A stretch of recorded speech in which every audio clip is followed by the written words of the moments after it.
오밤중 뉴스 함께하고 계십니다. 자, 이어지는 순서는 역시 트럼프 얘기인데 이번 트럼프 얘기는 아까는 약간 좀 재밌었어요. 맘다니 얘기가 나와가지고 미국도 야 이런 재밌는 일이 벌어지는구나라는 얘기였는데 자 이번 주제는 약간 묵직합니다. 이게 트럼프의 탄핵 재판처럼 보여지기도 해요. 보니까 아시다시피 지금 트럼프가 관세 부과와 관련해 가지고 소송을 하고 있잖아요. 트럼프의 관세 부과가 위헌인지 아닌지를 놓고 미국 연방 대법원이 심리를 하고 있는데 지난주인가요? 11월 5일 날 이제 트럼프 관세에 대해서 1심, 2심에서 위헌 판결이 났는데 대법원 신속 심리가 엊그제 이제 5일 날 나왔죠. 그래서 이제 일부 보도 한국에서도 많이 나왔습니다. 일부 보수 성향 판사도 부정적이다, 회의적이다라고 나왔는데요. 정확하게 어떤 내용들이 있었는지 함께 살펴보려고 가져왔습니다. 그러니까 저도 봤어요. 그러니까 사실상 위헌이 나올 것 같다. 미국 대법원이 지금 트럼프 편이 많아가지고 아유 설마 위헌 나오겠어. 최종적으로 대법원에 가면 트럼프가 이길 거야. 이런 전망도 적지 않았는데 분위기 보니까 야 트럼프 진짜 질 것 같아. 라는 분위기더라고요. 지금 해외 베팅 사이트에서는 트럼프 패소가 패소가 80%입니다.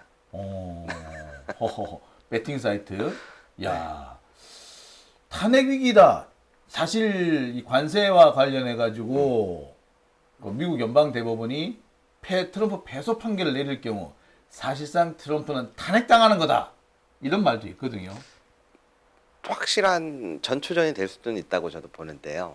그래서 어떤 내용들이 주로 나왔는지를 봐야 되는데 그동안 이제 많은 분들이 알고 계신 것처럼 미국의 결국에 대법원 가면은 친 트럼프 성향의 판사가 6명이고 민주당 성향의 판사가 3명이어서 항상 6대 3이어서 안 바뀐다. 이런 말들이 사실 그동안 많이 그랬죠. 오늘날까지 적용돼 왔었거든요. 근데 이번 재판에서는 분위기가 조금 완전히 달랐습니다. 여태까지 6대 3의 구도가 깨질 수도 있다. 라고 점쳐지는 부분들인데요. 그래서 오늘 한번 준비한 진짜 주제. 맘다니는 그래서 제가 하다가 해야 될 것 같아서 한 거고, 이게 오늘 준비한 주제입니다. 자, 헷갈리시는 분들을 위해서 간단하게 표 하나를 먼저 가져와 봤는데요. 자, 원래 25년도 4월 이전에 뭐가 있었죠? 캐나다와 멕시코에다가 너네 때문에 펜타닐이 미국으로 들어오는 거 아니냐. 마약이죠. 그리고 불법 체류자들도 니들 국가에서 국경 넘어서 들어오는 거 아니냐라고 해서 그 두 국가에 대해다가 관세를 부과합니다. 처음으로. 아하. 그런데 시간이 조금 지나다 보니까 4월 1일 날 갑자기 오늘은 리버레이션 데이 해방의 날이다. 그러면서 관세를 전 국가에다가 부과하기 시작한 게 지금까지의 이야기예요. 생각해보니까 우리가 왜 갑자기 관세 협상을 하고 있지? 이 시장은 캐나다, 멕시코 두 가지였는데 갑자기 어느 날 트럼프 대통령이 야 우리 무역 적자 이것도 해서 전국가에 매기자 라고 해서 전국가에 매기겠다고 해서 시작된 겁니다. 그래서 처음에 중소기업 5곳이 따로 법원에다가 소송을 걸어요. 근데 이제 이게 소송이 건 게 여러 군데가 추가가 되면서 병합이 돼요. 그래서 오늘날 12개의 주와 기업들이 하나로 원고가 됩니다. 피고는 누가 돼요? 트럼프 행정부가 되는 거죠. 그래서 이게 소송이 병합돼서 커집니다. 그렇게 해서 5월 28일 날 처음으로 국제 미국 무역법원에서 트럼프 행정부가 패소를 하는데 세게 패소해요. 그렇죠. 그래서 바로 다음날 항소심을 넣어요. 항소를 합니다. 그래서 7월 말일에 연방손해배상법원에서 2심을 다루는데 2심도 1심과 마찬가지로 아까 말씀드렸잖아요. 원고가 누구라고요? 12개의 주와 기업들인데 판결이 어떻게 나요? 이들을 제외하고도 미국의 관세는 영구히 원천적으로 전면 차단되어야 한다. 그러니까 이 원고들 말고도 미국 내에서 이런 관세는 하면 안 된다. 전면 차단으로 지금 판결이 난 거거든요. 그래서 2심도 트럼프 행정부가 패배합니다. 완전 패소네요. 그리고 90일 내에 대법원에 신속 심리를 넣으면 되는데 바로 그 다음 주에 폼펜디 법무부 장관이 신청을 넣어요. 트럼프 행정부에서는 이대로 가면 위기예요. 리스크입니다. 1심, 2심에서 제대로 깨졌어요. 그러면 많은 우리 같은 이제 관세 협상국들이 지켜보겠죠. 야, 쟤네 1, 2심 다 패했는데 이거 어떻게 될지 모르는 거 아니야? 그래서 바로 다음 주에 날 밝자마자 대법원 신속 심리를 빨리 열어달라고 합니다. 그래서 원래는 12월 말쯤이나 생각하고 있었던 대법원 신속 심리가 11월 5일 날 일찍 열리게 된 거예요. 야, 여기까지 정리 딱 됐죠? 자, 근데 분위기가 네. 트럼프한테 그렇게 호락호락하지 않아요. 그러니까 신속 심리를 열어달라고 한 거는 자기가 나름 약간 유리하다고 생각해서 한 거 아니야. 그렇죠. 그러니까 빨리 하자 한 거 아니야. 그렇죠. 근데 막상 뚜껑 열어보니까 그렇지도 않네요. 그렇죠. 왜 그러냐면 지금까지 진행되어 왔었던 최근 재판들이 모두 6대 3으로 끝났거든요. 그러다 보니까 이것도 6대 3으로 끝날 거란 자신이 있었던 건지, 그리고 이걸 가지고 있는 것 자체가 리스크라고 생각했는 건지, 아무튼 그렇게 해서 진행되는데 그래서 제가 좀 요약을 해왔습니다. 자, 이게 바로 그 6대 3. 이번에는 어떻게 달랐을까? 자, 다음 장을 보시면요. 이 9명의 현재 대법관들을 정리해왔는데요. 자, 현재 이렇습니다. 여기 빨간색 동그라미 쳐져 있는 사람들이 보수 성향이라고 불리는 6명의 대법관, 그리고 파란색이 민주당 성향의 대법관인데요. 네. 보시는 것처럼 조지 부시 때 임명된 사람이 3명, 트럼프 대통령 때 임명된 사람이 3명, 그리고 오바마 때 2명, 바이든 때 1명이에요. 대우 씨 듣다 보니까 조지 부시 때 임명된 사람이 어떻게 지금도 3명 있어요? 이게 오늘의 핵심 포인트 중에 하나인데요. 네, 미국은 종신입니다. 맞습니다. 대법관들이 다 종신이에요. 사고를 치지 않는 한. 네, 그래서 미국은 대법원장도 사실 대법관이나 대법원장이나 큰 차이가 없는 것이 다 종신이에요. 네. 그래서 그렇습니다. 그래서 이 미국 대법관 같은 경우에는 9명이 있는데 그 중에 빈자리가 나야지 임명이 되죠.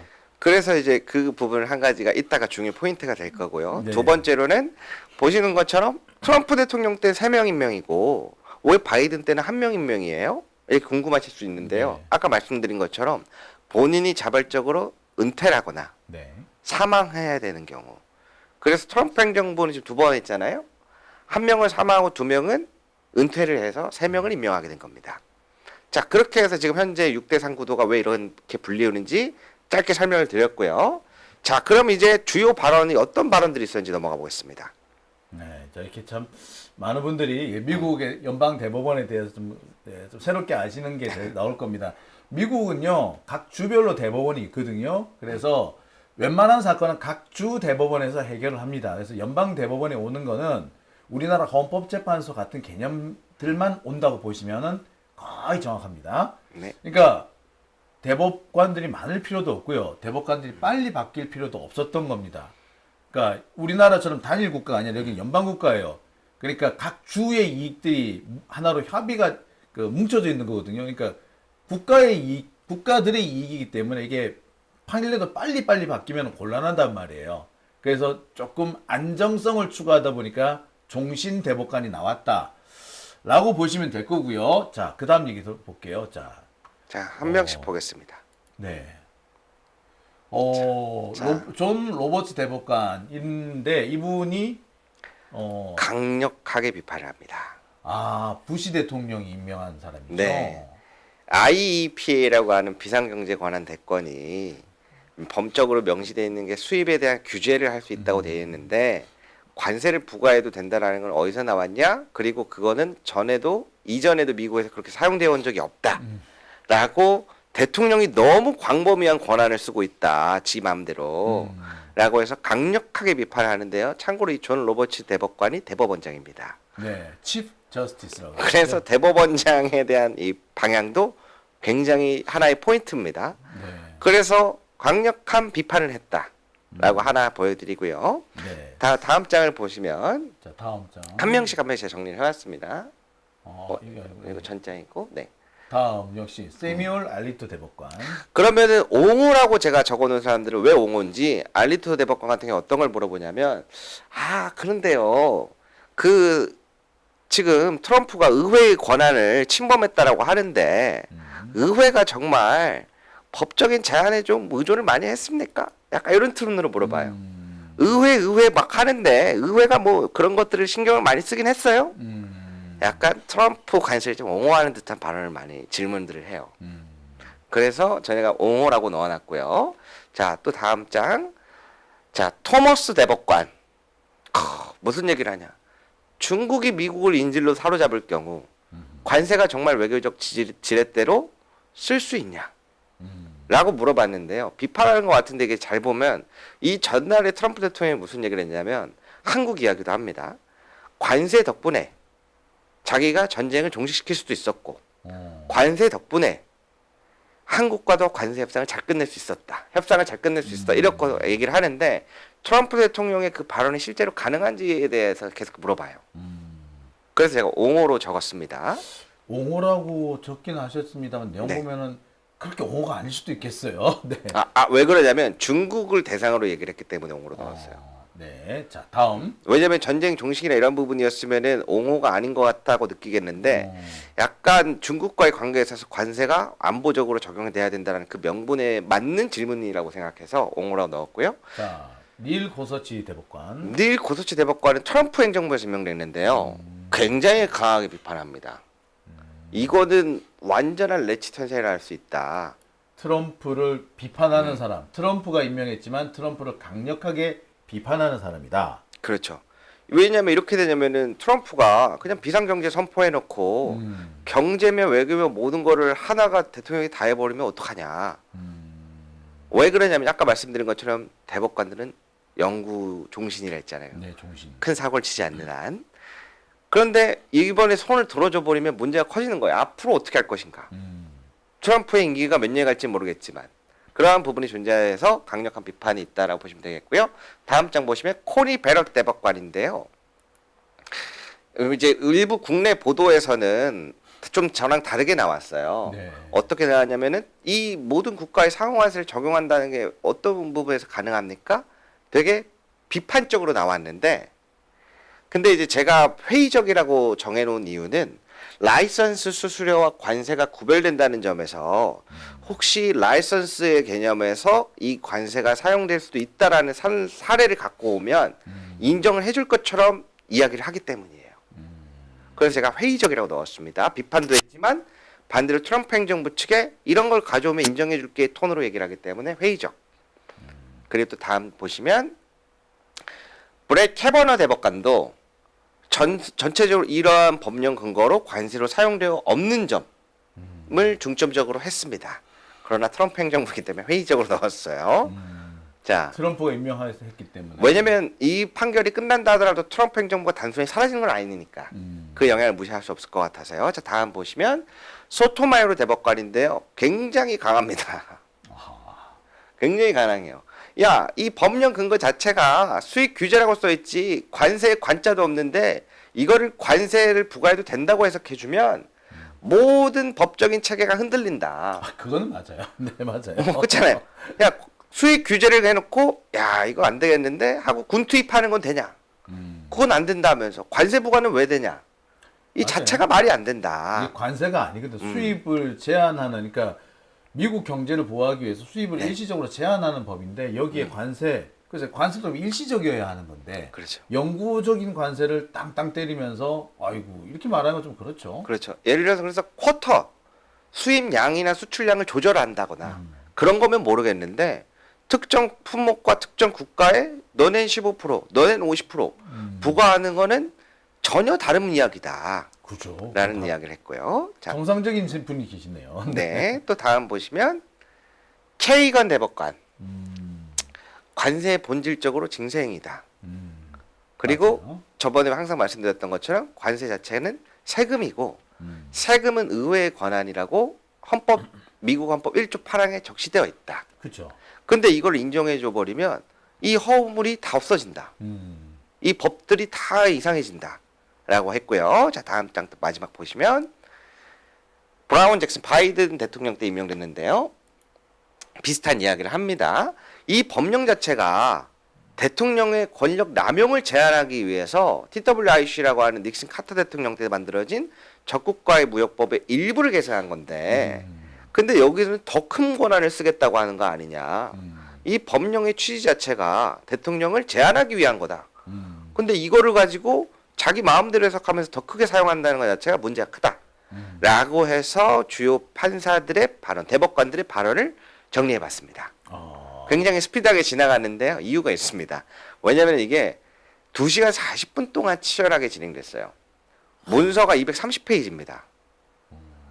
그래서 제가 이렇게 빨리빨리 치고 넘어가야지 하나하나 길게 잡으면 지금 그러니까 말씀하신 내용들이 이 연방 대법원 심리에서 네. 대법관들이 그러니까 트럼프 측에 혹은 또 뭐 정부 측에 질문한 내용들이다 이거죠? 예, 그렇습니다. 그래서 제가 하나 보내드렸는데요. 혹시 잠깐 틀 수 있나요?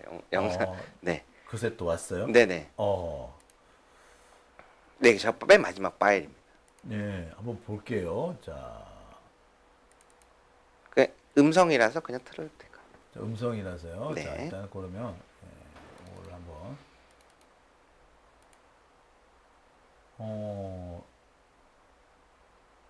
네, 이게 어디야 이거 안 보이네.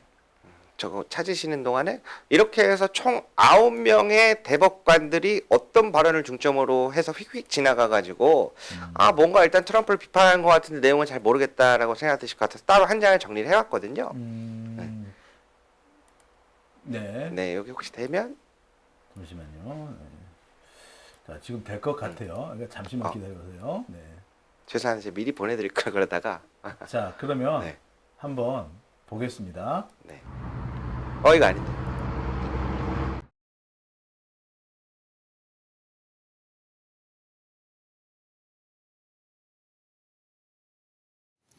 We will hear argument this morning in Case 24-1287, Learning Resources versus Trump, and the consolidated case.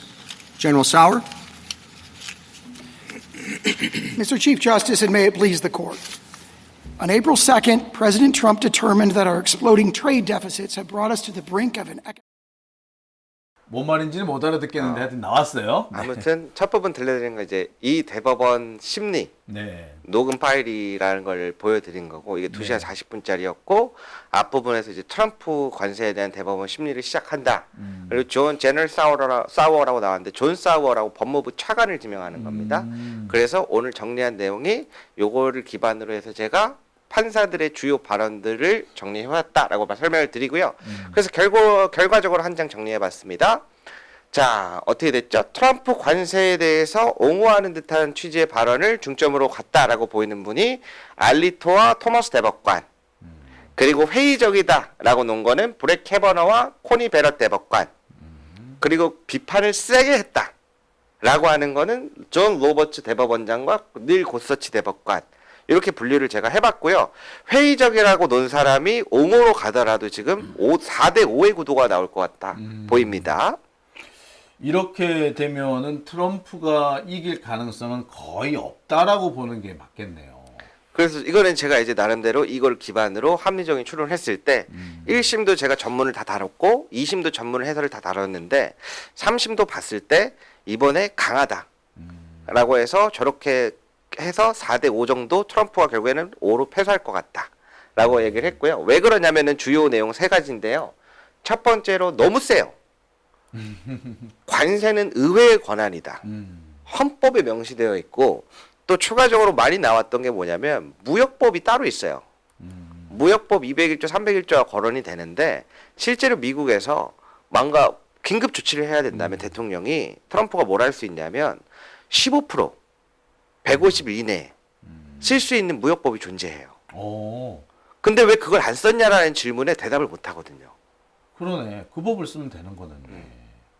그래서 정말로 비상사태고 무역의 관세에 뭔가 문제가 있으면 15% 이내 150일 이내에 쓸 수 있는 법이 있는데 왜 이건 안 썼습니까? 라는 말에 대답을 못 해요. 그래서 제가 이렇게 하나 짚었던 거고 두 번째는 사법체계 근간. 아까 말씀드린 대로 저기 써 있는 건 수입 규제 4글자인데 이게 어떻게 관세 부과로 적용될 수 있는 거죠? 그렇게 하면은 법이 왜 존재합니까? 그러네. 마음대로 해석할 거면 네 마음대로 할 거면 법이 왜 필요해? 그 질문들이 너무 강력했다. 강력한 질문, 그치, 그러네. 그래서 제가 저렇게 분류를 해놨던 거고 세 번째로는 보호장치가 필요하다. 이거는 1, 2심에도 많이 나왔던 얘기인데 이 트럼프 행정부 측도 이제 반박을 할 거 아닙니까? 아, 의회에서 트럼프 행정부를 막을 수 있지 않냐. 근데 이제 원고 측에서도 얘기를 해요. 지금 셧다운도 봐라. 51대 49에서 안 변하는데 60표를 어떻게 통과하냐. 사실상 못 막는다. 의회가 막을 수 있으면 모르겠는데 의회가 막을 수 없는 게 현실적인 지금의 문제다. 근데 법정이 이걸 허락해주면 앞으로 트럼프는 누구도 막을 수 없을 것이다. 그렇지. 그러니까 아까 말씀드린 대로 이번에도 원래는 그동안에 트럼프 행정부에서 많이 들어오지 않는데 이번에 이걸 들어주기 시작하면 트럼프 임기는 언젠가 끝나요. 그런데 대법원들은 계속 한단 말이에요. 앞으로 뭐 이게 선례가 남는 게 지금 두려운 게 있어요. 그래서 그러한 부분들도 외신도 지적을 하면서 이번에는 좀 다를 것 같다. 이번에는 트럼프 마음대로 안 될 것 같다. 네. 야, 라고 이야기들이 나오는 거를 쭉 정리해봤습니다. 야 이거 참 재밌는데요. 와. 물론 이제 이 안에서도 이제 정치적인 싸움도 앞으로도 일어날 것이고 여론적인 부분도 많이 반영이 되고 있는데 현재까지 제가 봤을 때는 일단 6대 3의 구도는 깨질 수 있는 가능성이 매우 높다. 언제 최종 선고가 나오죠? 지금 보도로 나오는 거는 빠르면 내년 상반기에 나온다라고 이야기가 나오고 있는데요. 근데 이제 가디언지나 아니면 폴리티코 정치 매체 일간지나 이런 데에서 포브스 같은 데에서는 12월 말 내까지는 아마 내려고 할 것이다. 이렇게 예측을 하고 있고요. 저도 이 친속 심리 자체가 원래는 12월 중에 이루어질 걸로 생각했는데 행정부 측에서도 서로 원고 측에서도 빨리 해줬으면 좋겠다라고 원하고 있는 상황이라서 가능한 빨리 12월 말까지는 내려고 하지 않을까 싶습니다. 네. 트럼프가 글쎄요. 앞으로도 계속 미국 대통령 자리를 유지할 수 있을지 조금 궁금해지는 대목이기도 해요. 이게 앞서서도 제가 말씀드렸습니다만 이게 직접적인 연관은 없으나 사실상 트럼프의 탄핵처럼 보일 수도 있기 때문에 네. 시작점이죠. 네. 그리고 아까 그 존 로버츠 대법원장 같은 경우는 사실 그 이전의 재판에도 한 번씩 중도 표심에 따라서 이탈을 많이 했어요. 5대 4로 바뀐 적이 많은데 그럼 여기서 대법원장은 지금 엄청나게 강력하게 비판을 했어요. 그리고 민주당 상에 3명이면 벌써 4명이 확보됐죠. 그럼 아까 저기 강력하게 비판했던 사람 중에 한 명만 움직이면 트럼프 패소합니다. 지금으로서는 트럼프가 이길 가능성은 없다고 보는 게 더 정확해 보이네요. 제일 사실 결정적인 것이 관세는 세금이잖아요. 세금은 미국은 의회의 전적인 권한입니다. 우리나라도 마찬가지인데요. 세금 부과를 행정부가 마음대로 할 수가 없어요. 그런 나라가 없어. 관세도 역시 마찬가지입니다. 그래서 관세 문제는 반드시 외국과 협상을 하더라도 우리나라까지 국회에서 동의를 받아야지 이게 관세 부과가 되는 겁니다. 관세를 없애는 것도 마찬가지, 관세를 부과하는 것도 마찬가지인데 미국 같은 경우는 더 세죠. 특히 미국은 독립을 하게 된 이유가 관세 때문에 독립을 하게 되거든요. 영국으로부터 독립한 이유가 보스턴 차 사건이 바로 그 사건이란 말이에요. 그런데 이제 와가지고 그때 나온 얘기가 대표 없이 세금 없다였거든요. 근데 이제 와가지고 200년, 300년 만에 의회의 권한을 박탈한다? 이게 쉽지 않을 겁니다. 자, 그래서 이제 아까 민주당 상황도 말씀드렸던 것처럼 이게 쭉쭉쭉 민주당도 치고 나가고 잘하고 뭔가 여론도 되고 사람들의 민심도 맞고 하면은 그런 것들이 적용이 확 되지 않을까. 그런 부분에서 아마 많은 분들이 기대하고 있을 것 같아요. 저도 기대를 하게 돼요. 저희 한국인들도 기대할 수밖에 없는 게 사실 우리도 FTA 무역 협정이랑 체결을 했지 않습니까?